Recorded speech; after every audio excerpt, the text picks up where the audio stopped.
ನಾನಿನ್ನ ಕನಸಿಗೆ ಚಂದಾದಾರನು,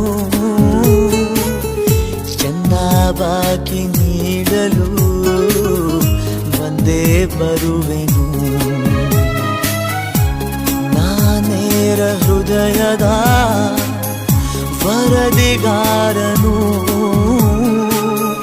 ನಿನ್ನ ಕಂಡ ಕ್ಷಣದಲ್ಲೇ ಮಾತೆ ಮರೆವೆನು.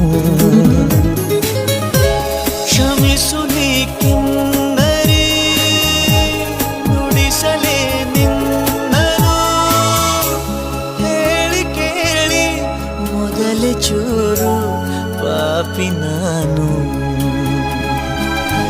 ಮಿಂಚಾಗಿ ನೀನು ಬರಲು ನಿಂತಲ್ಲಿಯೇ ಮಳೆಗಾಲ ಬೆಚ್ಚಗೆ